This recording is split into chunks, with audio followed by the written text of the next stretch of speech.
Hay historias que no necesitan grandes escenarios para brillar, historias que nacen en los rincones más duros de la vida, en las calles marcadas por la escasez, la violencia y el olvido, pero que aún así florecen. Hoy les traigo una de las historias, una que se construyó con valentía y desde lo más profundo del alma. La protagonista de este episodio entendió desde muy joven que sus raíces no tenían por qué definir su destino. Y hoy está aquí para contarnos cómo lo logró. Bienvenidos al segundo episodio de Kintsugi Podcast. Hoy estamos con Luzdari Saldarriaga, una invitada súper especial. Hola Luzdari, ¿cómo estás? Cuéntanos un poquito más de ti. Buenas tardes para todos, espero que estén muy bien. Soy contadora pública, especialista en impuestos. Vengo de la comuna Marrique Oriental, de un hogar muy lindo formado fuimos 5 hermanos, 4 hombres y yo la menor y la única mujer. 2 ángeles que tengo en el cielo, mi papá Bernardo, mi mamá Genoveva. ¿Qué les cuento? Reencontrémonos como con nuestra niña interior. Nos tocó difícil porque una escasez de oportunidades súper difícil. Desde que estábamos pequeñitos no teníamos como muchos apoyos. Mis padres muy pocas oportunidades de salir adelante. Mi papá era independiente de pintor de brocha gorda, o sea, lo que pintan en las casas. Mi mamá ama de casa. Entonces, son trabajos que son muy intermitentes. A veces trabajan una semana, otras 3 o 4 semanas no, en fin, sí. Empezamos pues como a estudiar en las escuelas públicas, a crecer, una cantidad de sueños, pero con muchas dificultades y un entorno muy pesado a nivel de orden social, ¿sí? Donde uno realmente ve muy difícil el salir adelante. Y bueno, yo quisiera saber un poquito más de tu infancia. Cuentas que había mucha escasez de oportunidades. Si tu historia fuera un paisaje, ¿cómo se vería la infancia que viviste? Muy difícil, triste, pero lo más importante es que cuando uno está niño, uno como que no dimensiona, uno ahí tiene como una adaptabilidad a las situaciones y uno es como feliz. De todos modos somos generaciones como diferentes, no de pronto como ahora que de pronto está la generación de cristal, como lo dicen pues los expertos, pero uno en su entorno era feliz. Una niña muy soñadora. Desde muy pequeñita hacía oraciones pidiéndole a Dios que nos ayudara, porque nosotros vivíamos en una casa que era como era de techo de latas, el piso era así en barro, donde nos bañábamos, quedaba una cuadra, le decíamos el pozo, era un pozo de agua, ¿verdad? Con la agua tirada, lavábamos la ropa en una piedra, pues que uno piensa que en Medellín estas situaciones no se ven, pero sí pasan, ¿cierto? Pero siempre fui muy soñadora, queriendo salir adelante. Y recuerdo que cada año, siempre que llegaba la Navidad, yo dibujaba una casa en una hojita de cuaderno, de John Norman, de esa época, y siempre añoraba pues como que Dios, la vida, se me llegara la oportunidad de avanzar y que pudiera llegar como a ese sueño que en esa época era mínimo una casa como para poder ofrecerle a mi mamá, a mi familia, como lo que en ese momentico no teníamos. ¿Qué significaba soñar cuando todo a tu alrededor parecía decirte que no había un futuro estable para tus sueños o todo lo que imaginabas hacer cuando fueras grande? Soñar era el ideal, era como la columna vertebral de no desmoronarse uno y poder pensar en que se podía crecer, no dejarse contaminar del ambiente, del entorno, porque de verdad que qué pesar en estos comunas, en estos sectores, muchos jóvenes, niños, cogen otros caminos, el vicio, la prostitución, ser prepago, porque a veces ven que las otras posibilidades son como lejanas. Y gracias también a la educación de mis papás, que siempre estuvieron pues ahí, eh, como persistiendo con uno y uno también pensando, pues siempre fui una soñadora. Me soñaba que iba a ser como una abogada, una ejecutiva, me veía pues como toda profesional con mi maletín elegante y me faltaba mucho, pero era como el ideal de que eso se podía lograr. En ese momentico de 9, 10 o 12 años yo no sabía cómo, pero era como el ideal que me tenía firme para ser la mujer que ahora soy. Y pues nos comentaste que creciste en una familia con 4 hermanos, hombres. ¿Cómo fue ese momento de crecer siendo la menor? Bueno, eh, de mis hermanos, pues algunos no, por ayudarle a papá, unos se salieron de estudiar, no terminaron el bachillerato. Otros también tengo unos hermanos muy lindos también que son profesionales, también con muchas dificultades. No, pues de todos modos para ellos también fueron la guía, mis hermanos mayores, de ver que así tuvieran muchas dificultades, ellos también eh, conseguían sus sueños, no era fácil. Bueno, les cuento un poquito. Por ejemplo, mi papá amorosamente tan hermoso, nos dio el bachillerato, la primaria, el bachillerato, con muchas dificultades, pero ya cuando salí de bachillerato, pues uno sale muy desubicado, ¿cierto? Y más uno sin recursos. Estudié en el ITM Secretariado General y entonces les cuento que yo iba en Manrique, que ahora el ITM es el Popular de Cultura, y entonces me iba de Manrique a pie hasta Robledo, de entrada a las 2 de la tarde y me iba para las 10:30 de la mañana. Y de igual forma me volvía. Había oportunidades en que nuestro papá nos podía dar un pasaje, pero yo sabía que ese era el camino. Del barrio empezamos varios estudiando allá. Y yo fui la única y un hermano, y uno de nuestros hermanos que se llama Edgar, que terminamos allá en el ITDM porque era difícil. Uno saber que iba a estar 3 años estudiando una técnica, una tecnología, y literal, pues había que caminar mucho y la distancia era muy grande. Y muchas veces tú llegabas a tu casa a comer agua, a ponerla con arroz. Pero ¿sabes qué fue lo más bonito? Que nunca se renegó sobre esa situación, sino que se estaba haciendo esto porque iban a venir cosas mucho mejores y que era un camino para alcanzar como otras metas. ¿Y alguna vez en todas estas situaciones, porque claro, uno tiene muchos sueños, pero uno también quiere que lo apoyen en esos sueños? ¿Alguna vez sentiste que era la única que creías en ti? Sí, porque cuando yo salí de bachillerato inicialmente a uno le mencionan las alternativas, el SENA, y entonces me fui a buscar patrocinio a diferentes empresas, pero no hubo una puerta abierta, no hubo una puerta abierta. eh, y es muy difícil, y lo pienso en la gente de las comunas que muchas veces quieren hacer muchas cosas y a veces uno no tiene apoyo, no tiene un apoyo. Recuerdo mucho que ahí fue cuando ya busqué la alternativa del ITM, que se llama Popular de Cultura en su tiempo, y no me olvida tanto que, que la matrícula costaba 10.000 pesos, y no me pregunten todo lo que tuve que hacer para conseguir esos 10.000 pesos, tocando puertas.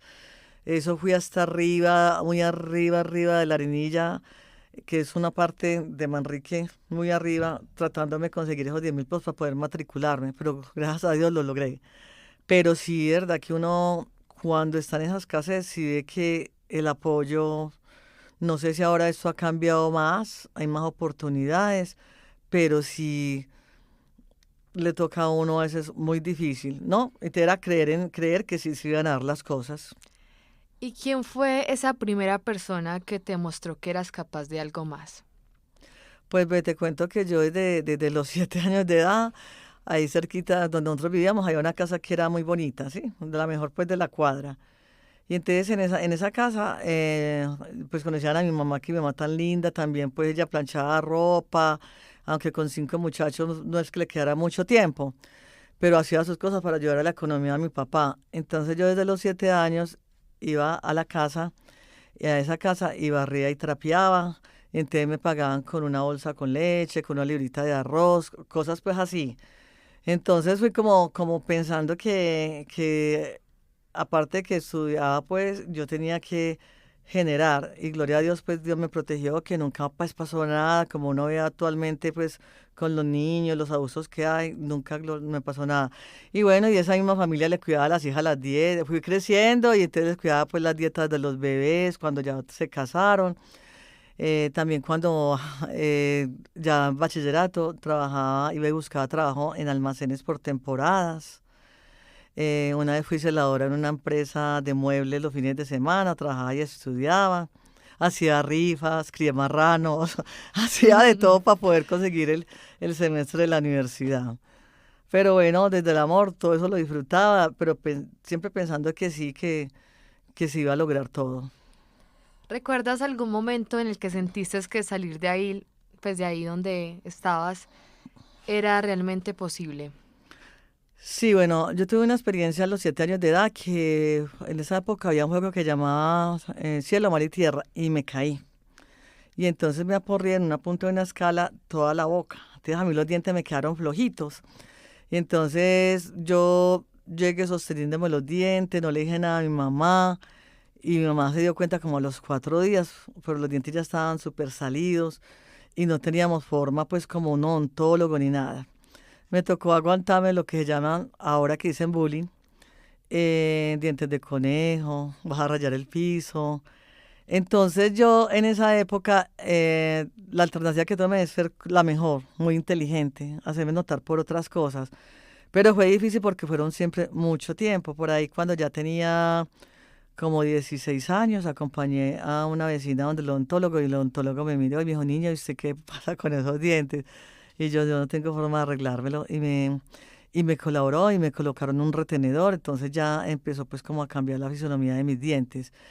Y bueno, y ya cuando ya empecé a trabajar, como a los 22 años, me puse mis primeros braques, ¿no? Feliz por arreglar mis dientes, pero sí, verdad que me gozaban mucho y todo, pero yo trataba de que hasta yo misma me reía de mis dientes como para que eso no me afectara. Y pues devolviéndonos un poquito a esos sueños, nos comentabas que siempre dibujabas una casa. ¿Qué sentías y qué significaba al dibujar esa casa que querías siempre con todos tus anhelos? Ah, porque es que sí, vivíamos en unas condiciones siempre complejas, ¿cierto? Entonces siempre soñaba con esa casa y siempre todas las navidades hacía la casa como sueño, como les decía, y que era muy creyente y soy muy creyente de la Santa Cruz, de los Mil Jesuses, y siempre le ponía a la casa. Y ya cuando ya yo primero estudié secretariado ejecutivo allá en el ITM, como les conté, porque yo era consciente que tenía que trabajar para poder pagar una carrera. Entonces empecé a trabajar en la Clínica del Prado, luego pasé a una empresa que se llama Incobal S.A. y allá me hicieron un crédito de vivienda. Y gracias a Dios compré mi primera casa en Manrique. Y eso para mí, no, realizado el sueño fue, y poderme llevar a mi familia hacia allá, eso fue algo pues que no tiene precio. Y siempre quisiste ser contadora.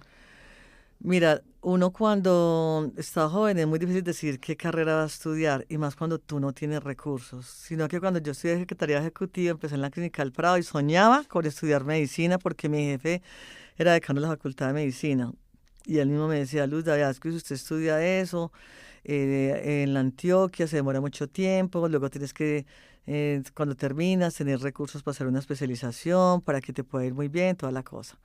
Luego empecé a estudiar Derecho, en estudiar Derecho, pero estaban matando muchos abogados y yo dije no. Y entonces uno de mis Sí. jefes, porque yo trabajaba, era secretaria de ecografías y tenía como 7 jefes. Entonces un doctor me dijo, ¿y usted por qué no estudia contaduría? Es algo que yo conocía mis procesos, yo los llegué a hallar en mi casa, ellos conocían todo el entorno.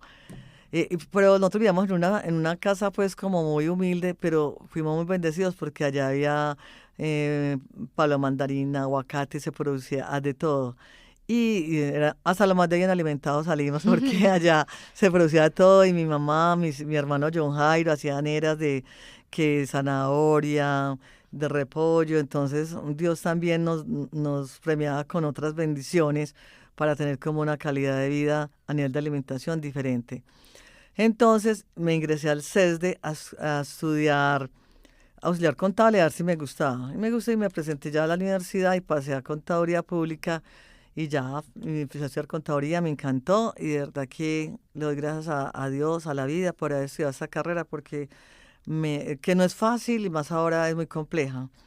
Eh, Estoy donde estoy gracias a contaduría y también me hice la especialización en impuestos de la cual la pagué financiada. Hablé con el rector que me diera la oportunidad porque yo quería estar todos los días mucho mejor preparada en temas de impuestos.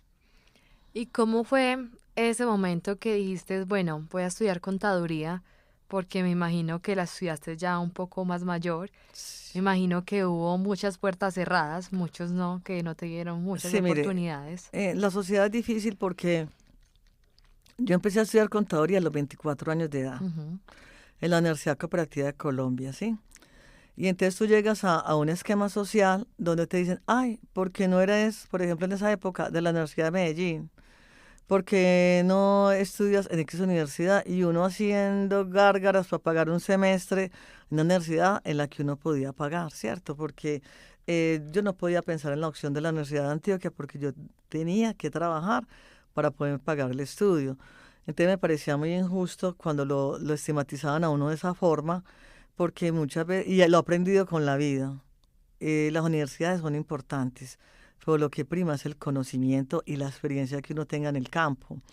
Entonces, obviamente que las hay universidades muy buenas, pero cuando uno tiene la opción de pagar una universidad de un perfil muy alto, pues lo importante es uno tener sueños, querer seguir adelante y hacerse una carrera. Y me tocó cuando terminé la carrera que hacíamos una entrevista y el mero hecho de ser de X universidad, dice, no sé, aquí solamente recibimos de esta y esta. Pienso que eso no debiera ser así porque no todas las personas tenemos las mismas posibilidades ni oportunidades. Bueno, y vamos a pasar a nuestras preguntas de Kintsugi, los momentos difíciles y los aprendizajes, porque acá en Kintsugi creemos que nuestras grietas cuentan historias y nos hacen valiosos. ¿Cuál fue una de esas grietas que te marcó más en tu camino? El tema que les informaba pues de los dientes, porque un niño y un adolescente a veces no sabe manejar o no está preparado para toda esa presión social y uno sin capacidad de solución, de respuesta financiera ante esta eventualidad. ¿Recuerdas algún momento en el que pensaste que no ibas a poder salir adelante de todo este entorno en el que viviste? Nunca porque sabía que siempre he sido una soñadora y pienso que la perseverancia, la constancia, la dedicación, lo hace llegar a uno al éxito. Nunca dudé. Y me da mucha risa porque hace poquito yo pasaba por un sitio, viviendo yo en Manrique, y me fui a averiguar una casa por allá en Envigado, que en esa época ni soñarlo. Pero yo decía, yo algún día voy a tener una casa así y así algún día voy a ir por acá. ¿Y tuviste algún ejemplo que te inspiró a romper ese círculo? Porque, a ver, pues no estoy generalizando, pero no, pues personas que crecen en ese entorno donde hay muchas malas amistades, muchas cosas que lo pueden influenciar a uno como persona, uno se puede quedar ahí y volver como a estar en ese círculo vicioso. ¿Qué fue lo que te hizo como que romper ese patrón? Como que ve, yo voy a salir adelante, o algún ejemplo, tu papá, tu mamá o alguien conocido. Sí, no, definitivamente, aunque yo sé que hay hogares muy buenos, papá y mamá muy buenos, y eso a veces los hijos, como decían antes, se descarrilan. Yo creo que los pilares fundamentales es el papá y la mamá. Nosotros no teníamos dinero ni mucha comodidad, pero lo más importante es que teníamos un hogar, teníamos a mi papá, a mi mamá, como el amor de ellos. A mí me sirvió, yo siempre he dicho que mi papá fue un referente como para tomar la decisión de ser independiente. Y al fin de cuentas fui como la pequeña y mis hermanos ya trabajaban, a veces intermitentes, y eran como otros trabajaban y estudiaban también. Entonces para mí eso fue también como un ejemplo a seguir, ¿sí? ¿Algún día tuviste miedo de soñar tan alto? Porque, pues claro, uno, eh, puede soñar muy alto, pero uno dice, uy, lo veo tan lejano que me da mucho susto empezar. ¿Por dónde empiezo? ¿Qué hago? No, tengo una frase que desde que estaba muy sardinita, pues desde 14 años la escribía, y si alguien ve alguno de los libros que tengo, o cuando me regalan un libro, siempre coloco, Dios, permíteme volar hasta que tu sabiduría lo permita. Se lo dejo todo a Qué Él. lindo. Y te quería preguntar, ¿cuándo empezaste a sentir que estabas construyendo una historia diferente a la que te rodeó en la infancia? Pues desde que estaba joven, porque cuando ya estaba adolescente, trataba de ser como, obviamente que los novios, la persona que me gustaba, siempre tenía la mentalidad de que debía de estudiar y querer salir adelante, porque yo no podía, para mí no era pues como otra persona como de un nivel, no discriminándolo, no económico, sino que tuviera sueños, que quisiera estudiar, que juntos pudiéramos salir adelante, ¿cierto? Entonces no fui como en el barrio pues como la más noviera, como la más amiguera, porque era muy dedicada al estudio. Me levantaba a las 4 de la mañana a estudiar, casi siempre ocupaba los primeros puestos, fui una niña como medio zanahoria. Y como les digo, y por el tema de los dientes, me dedicaba como a ser la Cassette. mejor. ¿Y cómo fue esa historia de amor? Bueno, mira, yo cuando ya entré a la universidad, yo trabajaba y estudiaba y entonces buena en contabilidad. Entonces yo le daba clases a los compañeros que estaban como atrasaditos. Entonces, que ahora es mi esposo Walter, él me buscó para que le explicara contabilidad. Entonces ahí lo conocí, yo siendo muy exigente, enseñándole y todo el tema. Ahí conocí a mi esposo, que es una excelente persona, le di muchos valores, ¿sí? Eso fue muy charro porque ahora pues las relaciones son muy abiertas, pero cuando yo fui novia de él empezamos a ser como amigos. En esa época ya se manejaban que los novios amanecían en las casas de las novias y yo era una niña diferente. Cuando yo le dije, no, las cosas conmigo son distintas, yo quiero una relación estable, en serio, un novio, yo me quiero casar, tener hijos. Y él me dijo, ah, no, eso no es para mí. Y bueno, y hasta ahí llegó el tema, y entonces, y como él me dijo que tenía que hablar conmigo, y hablamos y listo, que novios, y ya, pero usted sabe cómo van las cosas conmigo. Y bueno, y también pues con la premisa de que había que estudiar, salir adelante, y de hecho la oficina que tenemos de asesorías contables y tributarias, trabajo con mi esposo, nosotros llevamos 29 años de casados, y él lleva ya como 12 años trabajando conmigo, él es administrador de empresas, especialista en gerencia integral. Y bueno, y nos entendemos muy bien en la oficina. ¿Y cómo fue ese proceso de convertirte en profesional y luego en independiente, ya tener como tu propia empresa de contaduría? Bueno, lo que pasa es que cuando yo creo que es necesario trabajar en empresas al inicio, por la experiencia, por el rodaje, por tantos aprendizajes, porque a uno que lo hace la experiencia. Pero ya tú llegas a un punto de que uno ya sabe bastantico o bastante. Y está la parte de la remuneración. Obviamente que el dinero es el medio, más no es el fin, ¿cierto? Pero te encuentras a nivel laboral que las jornadas de trabajo súper excesivas, mucho trabajo. Entonces, yo personalmente pienso que el ser independiente es el mejor estado. Hay días que se trabaja muchísimo más, pero de todos modos, hay días que si vos querés parar al mediodía, parás. Y en fin, claro que en mi carrera en contaduría se ha vuelto muy compleja por tanta cosa, pero, pero pues no, feliz con mi carrera. ¿Y qué significa hoy en día para ti mirar hacia atrás y ver que hoy eres una mujer independiente, líder, amorosa y abundante? O sea, ¿qué significa? No sé, yo digo que yo no encuentro palabras. Primero, el agradecimiento de, de a Dios, la vida, todos estos sueños de fortalecerme y no desistir, porque hay muchas situaciones que tú encuentras en el día a día, en el trabajo, inclusive ustedes lo ven en el estudio, que una vez se puede desmotivar, pero no.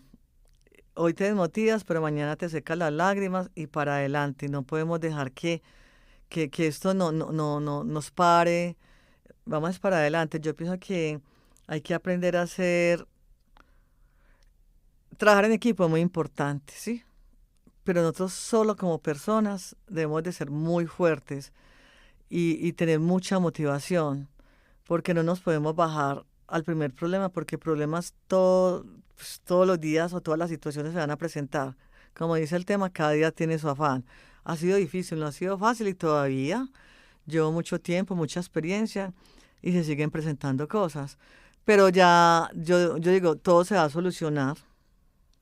Bueno, y ya pues escuchando esta historia tan bonita, tan resiliente, parte de este podcast es empoderar a las personas de Colombia, de cada parte de Colombia, porque claro, tenemos una historia muy dura, nuestro pasado, claro que no pretendo borrarlo, pero también hay que empoderarnos como colombianos, aquí hay mucho talento, muchas oportunidades y nosotros mismos no los vemos.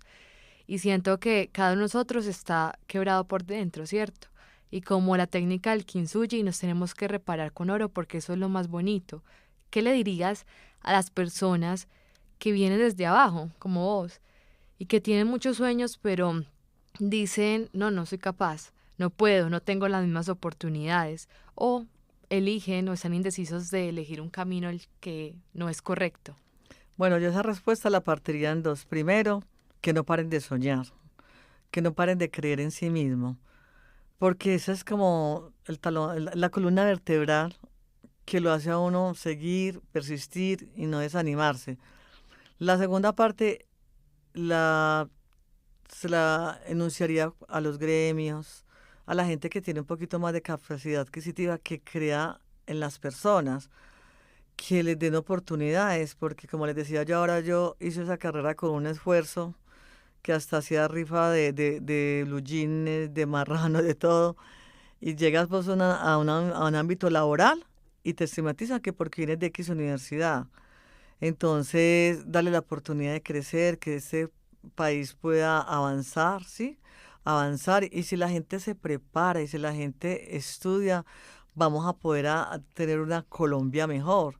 Porque precisamente lo que tú decías que queremos quitar de Colombia esa mala fama, entonces es tratar de evitar que a los barrios más vulnerables puedan llegar a permear todos estos jóvenes que no ven la facilidad ni la oportunidad de ser un profesional. Otra cosa que veo, que tú te haces una carrera y sales a un ámbito laboral y que nos están ofreciendo. También como un llamado, no sé, a las instituciones educativas a que en las universidades estén enseñando lo que en el momento se está Ujú. vendiendo, se está Sí. trabajando, como todo ese tema que está ahora de desarrollador, de inteligencia artificial, en todos los ámbitos de las diferentes carreras, ¿sí? Entonces muchas veces se gradúan y salen a un campo laboral donde están desactualizados. Entonces, como hacer como las universidades, lo del de ya y el ahora, a qué nos estamos enfrentando. Y que haya más apoyo para estos o estas futuras generaciones Total, de estas comunas que a veces pasan desapercibidas y todavía falta mucho apoyo del gobierno, de las instituciones, total. porque ellos son como el futuro del país y son súper importantes para ir cambiando esta narrativa que entre comillas nos sigue definiendo tanto a nivel internacional y nacional. Es como cambiar ese pensamiento de que porque no tengo oportunidades, que porque vine desde abajo, que porque no soy como el pelado que tiene más plata. O sea, hay que ir cambiando esa mentalidad, decir que todo mundo puede. Luz Dari pudo con esta historia y a mí me parece muy bacano que cada uno tomamos como esa reflexión. A mí me gustaría preguntarte a ti, ¿qué te gustaría decirle a la niña que fuiste si la tuvieras hoy frente a ti? No, pues hermosa, que gracias por no haberse dejado de caer, por ser fuerte con todo lo que le pasó. Claro que fue una niña que tuvo mucho amor, pero pienso que fue una niña muy fuerte porque en- tocó cosas difíciles, por ejemplo, en el tema, pues que a veces que uno quiere ser como los otros niños, el tradido de los otros niños, la ropa de los otros niños, pero no, pero es que teníamos algo muy importante. Yo tengo un recuerdo hermoso que mi papá, desde octubre, en la casa teníamos una extensión de bombillos, él la compró. Y él desde octubre en cada mercado, que lo hacía cada 8 días, empezaba a llevar un foco, ¿cierto? Un foco. Y en Navidad siempre ponía la instalación de los focos, de esa tradicional, de diferentes colores. Era tan complicada la cosa que todos los días nos tocaba bajar la extensión porque si no nos la robaban. Claro. De hecho, yo amo la Sí. Navidad porque nosotros allá donde vivíamos había un pino que bajábamos, lo llenábamos de las bolas, de todo el tema y amábamos la Navidad, sino que faltaron como cosas materiales, pero siempre hubo como ese Esa saborcito felicidad. Sí. como mágico, ¿sí? ¿Qué legado crees que le dejas al mundo o a las personas que escuchen este podcast? No, pues creer en ellos mismos, que sí se puede, a veces no es fácil, pero ser muy fuertes y que cuando tengan una idea, un sueño, no lo suelten, no lo suelten, lo abracen, lo amen y tocar puertas que no falta quien le ayude a uno. Si tu vida fuera una historia, ¿qué título tendría y por qué? Difícil. Hasta como buena. Pues para mí sería la resiliencia, que es sobreponerse a las dificultades y seguir empoderándose. Como el arte de crecer, El arte de crecer. porque no solamente se crece en estatura, en edad, sino como persona, ¿sí? Bueno, yo tengo ya, ahora el 9 de mayo cumplo 58 años, ¿cierto? Mm. Y todavía soy una soñadora. Todavía me siento muy joven y quiero hacer 500 cosas. Y a la gente que me conoce, a mis hijos, a mi esposo, a los que están a mi alrededor, sigan creyendo, sigan soñando, cuidándose para poder dar lo mejor de sí mismo y amar lo que hacen, lo más importante, amar lo que hacen. Ya que mencionaste que tienes hijos, ¿cómo te gustaría que tus hijos te recuerden? Siempre. Como una mujer emprendedora, alegre, sencilla, que me encanta la Navidad, la natilla, los buñuelos, las marranadas, todo eso. Ser una mujer, sobre todo auténtica, disfrutar de las cosas sencillas, que por mucho que avance, no dejarse, pues porque uno en este medio conoce tanta gente que a veces se etiquetan de una forma, que hay otras cosas más sencillas para vivir, para entender, para gozar. Entonces, sí que ante todo, pues que sigan, que no pierdan la esencia, ¿sí? Que sean seres humanos lindos, que se puedan compartir cosas bonitas con ellos. Y que bueno, aparte de que soy así, soy muy disciplinada, trato de ser, tengo como algo que no es tan positivo, que soy muy perfeccionista y cuando de pronto me equivoco me castigo muy duro, porque sí trato, soy como mucho de procesos, de programar, de gestionar, pero bueno, ahí voy, tratando todos los días de entender que ser más humana cada día, mejor esposa, mejor mamá, mejor hermana, mejor persona, mejor jefe, mejor profesional. Y bueno, no, muchas gracias. Este episodio fue muy especial porque la persona que estamos entrevistando hoy es mi mamá. Por eso no lo queríamos decir al principio, porque queríamos que fuera una sorpresa.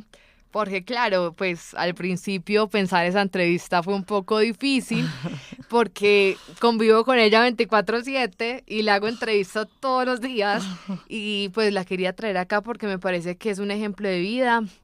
Tanto mi hermano Santiago, mi papá Walter y yo la admiramos un montón porque es una mujer muy berraca, sabemos dónde viene, amamos a nuestra familia, íbamos a Manrique a visitar a nuestra abuela cuando estaba en vida y nos contaban sus historias y yo decía, wow, algún día escribiré una historia de mi mamá y hoy se dio la oportunidad de entrevistarla.